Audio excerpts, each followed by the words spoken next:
بسم اللہ الرحمن الرحیم۔ السلام علیکم ورحمۃ اللہ وبرکاتہ۔ میرا نام ہے ذیشان اعظم اور آپ دیکھ رہے ہیں یوٹیوب کا چینل قرآن سیکھیے۔ اللہ کی رحمت سے امید ہے کہ تمام ناظرین کرام خیر و عافیت کے ساتھ ہوں گے۔ ناظرین کرام، سبق نمبر 13 تشدید کے بارے میں ہم سیکھ رہے تھے کہ تشدید کیا ہوتا ہے، اس کو کیسے پڑھا جاتا ہے، اس کے بارے میں ہم نے سیکھ لیا۔ آج انشاءاللہ العزیز اس سے آگے چلتے ہیں۔ ناظرین کرام، آپ سوچ رہے ہوں گے کہ پچھلی ویڈیو میں نے ہر حرف کے جوڑ نہیں کیے تھے۔ اس کی وجہ جو ہے وہ یہ ہے کہ آپ کو یاد ہوگا کہ سبق نمبر 11 کے اندر جی بالکل ساکن حرف والا جو سبق تھا، ہم نے اس کے اندر اس کو پڑھا تھا، لیکن اس میں تھوڑا سا ڈیفرنٹ ہے۔ ساکن حرف ہم نے پڑھا تھا حمزہ تا زبر ات، حمزہ تا زیر ات، حمزہ تا پیش ات، ات ات ات۔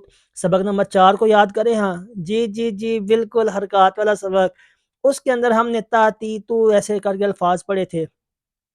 تو یہ سیم وہی ہے، سبق نمبر 11 اور سبق نمبر 4، اس کو ملا کر جو نا سبق بنایا گیا ہے۔ ٹھیک ہے، پہلے ہم نے مشدد کو اپنے سے پہلے متحرک حرف سے ملانا ہے۔ حمزہ تا زبر، جیسے یہ والا لفظ دیکھیں آپ، حمزہ ہا زبر اہ، ہا زبر ہا، ہا۔ ٹھیک ہے، اہ پھر ہا، ہا۔ اب جب یہ مل کے پڑھا جاتا ہے تو یہ بن جاتا ہے ہا۔ اسی لیے ناظرین کرام میں نے جو ہے نا وہ ہر لفظوں کے جوڑ نہیں کیے تھے۔ میں یہ جانتا ہوں کہ ماشاءاللہ آسان ہے، وزن جب معلوم ہو جائے نا تو انسان خود بخود چلتا جاتا ہے۔ تو آئیے بلا تاخیر اپنے سبق کی طرف بڑھتے ہیں۔ سبق شروع کرنے سے پہلے اگر آپ میرے چینل پہ نئے ہیں تو چینل کو لائک کر دیں، سبسکرائب بھی کر دیں اور شیئر بھی کر دیا کریں۔ بسم اللہ الرحمن الرحیم۔ حمزہ ہا زبر ہا زبر ہا، حمزہ ہا زیر ہا زبر ہا، حمزہ ہا پیش ہا زبر ہا،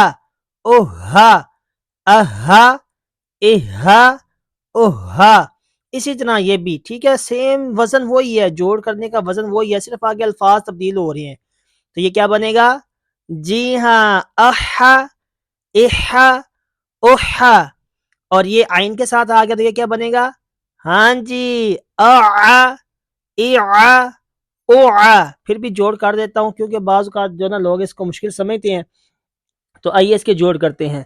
حمزہ عین زبر عین زبر ٹھیک ہے۔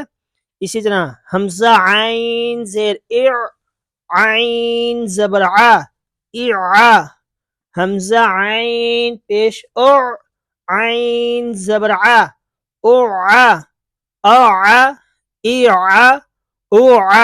ٹھیک ہے۔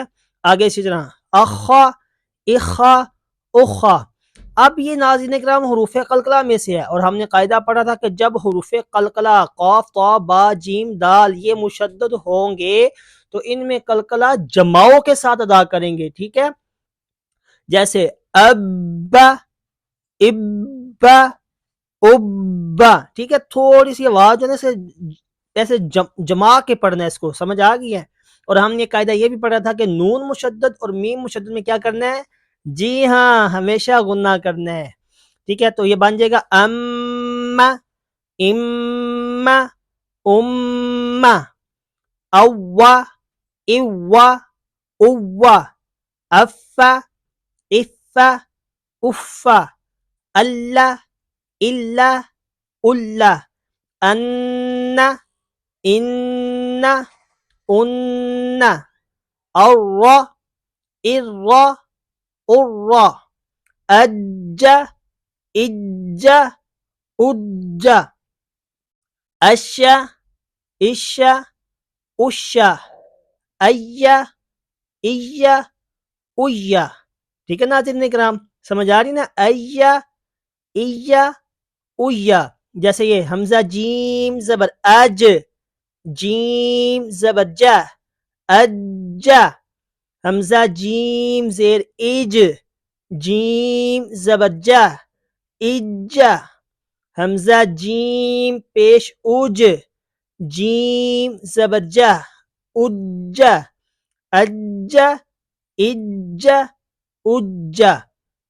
ٹھیک ہے ناظرین سارے جس کو بھی لے لینا آپ بس وزن سامنے رکھ لینا آپ نے جیسے حمزہ را زبر ہاں جی اور را زبر را اور را یعنی ساکن اور متحرک کا جو سبق ہے سبق نمبر 11 اور سبق نمبر 3 ان کو جب آپ سامنے رکھیں گے نا تو یہ سبق نمبر 13 خود بخود حل ہوتا جائے گا ٹھیک ہے اس کی وجہ کیا ہے کیونکہ ہم نے پڑھا تھا کہ مشدد کو 2 مرتبہ پڑھنا ہے ایک مرتبہ آپ نے سے پہلے متحرک حرف سے ملا کر اور دوسری مرتبہ خود اپنی حرکت کے مطابق ذرا روک کر تو اسی کے ساتھ اپنے دوست کو اجازت دیجیے ملتے ہیں اگلی ویڈیو میں اللہ تبارک و تعالی ہم سب کی حفاظت فرمائے خوش رہیں اور خوشیاں بانٹتے رہیں السلام علیکم ورحمۃ اللہ وبرکاتہ